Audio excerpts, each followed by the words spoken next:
Bienvenidos a Vitae Fluxum. Si alguna vez te has imaginado creando mundos increíbles, personajes memorables e historias cinematográficas utilizando la IA, entonces estás en el lugar adecuado. Durante este curso aprenderás a crear personajes consistentes, escenarios espectaculares, vídeos cinematográficos. ¿Vienes mucho por aquí? De vez en cuando. Me gusta el ambiente. Sí, es muy acogedor. La compañía también ayuda. Totalmente de acuerdo. Sonidos. La tecnología cambia constantemente, pero las buenas historias siguen siendo las mismas. Aprender a crear personajes, escenarios y emociones es lo que convierte una imagen en una experiencia. Movimientos.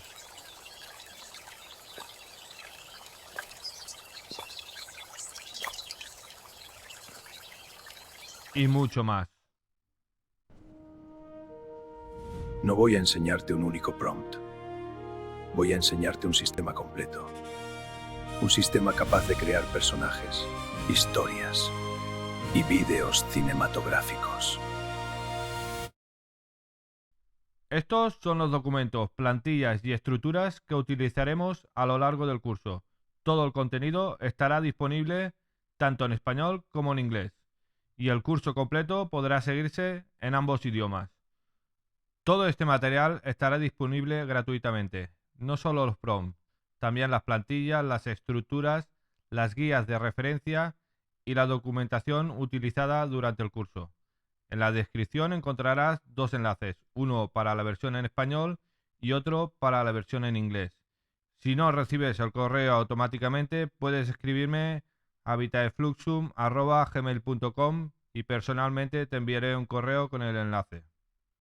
Y lo mejor de todo, este curso es completamente gratuito. Tendrás acceso a todos los contenidos, todos los ejemplos, todos los prompts, sin coste alguno. Para crear todo lo que has visto, solo utilizaremos 4 herramientas: Grok, ChatGPT, Shotcut y DaVinci Resolve. El curso está organizado en 4 módulos principales, diseñados para avanzar paso a paso, desde los conceptos fundamentales hasta la creación de proyectos cinematográficos completos. Todo lo que has visto en este vídeo aprenderás a crearlo tú mismo. Bienvenido a Vitae Fluxum. En el primer vídeo del curso hablaremos de la creación de escenarios cinematográficos. Nos vemos el próximo día al inicio del curso.